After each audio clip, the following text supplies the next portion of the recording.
అల్లు అర్జున్ దగ్గరగా చూడాలని ప్లాన్ చేసుకున్నారా? అయితే ముందుగా ఈ అప్డేట్ మీకోసం. ట్రిపుల్ ఏ వైజాగ్ ప్రారంభోత్సవానికి అభిమానులకు ఎంట్రీ లేదట. ఎస్, మీరు విన్నది నిజమే. ఇక విశాఖపట్నంలో జరగనున్న ట్రిపుల్ మాల్ ప్రారంభోత్సవానికి ఐకాన్ స్టార్ అల్లు అర్జున్ హాజరు కానున్నారు. దీంతో భారీ సంఖ్యలో అభిమానులు అక్కడికి చేరుకునే అవకాశం ఉంది. అయితే పోలీసులు కట్టుదిట్టమైన భద్రతా ఏర్పాట్ల నేపథ్యంలో సాధారణ ప్రజలను మాల్లోకి అనుమతించబోరని సమాచారం. అభిమానులతో ప్రత్యేకంగా మీట్ అండ్ గ్రీట్ కార్యక్రమం కూడా ఉండదని తెలుస్తోంది. అల్లు అర్జున్ మాల్ పైభాగం నుంచి అభిమానులకు అభివాదం చేసి ప్రారంభోత్సవ కార్యక్రమంలో పాల్గొని వెళ్లిపోతారని సమాచారం. లోపల జరిగే ఈవెంట్ కు కేవలం ఆహ్వానితులకు మాత్రమే అనుమతి ఉండనున్నట్టుగా తెలుస్తోంది.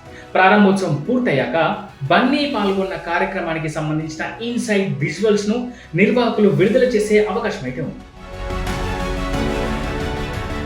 కాబట్టి బన్నీని చూసేందుకు వెళ్లే అభిమానులు ఈ విషయాన్ని ముందుగానే గుర్తుంచుకోవడం మంచిది. అయితే నిర్వాహకుల నుంచి అధికారికంగా ఏవైనా కొత్త వివరాలు వస్తే పరిస్థితుల్లో మార్పులు ఉండవచ్చు.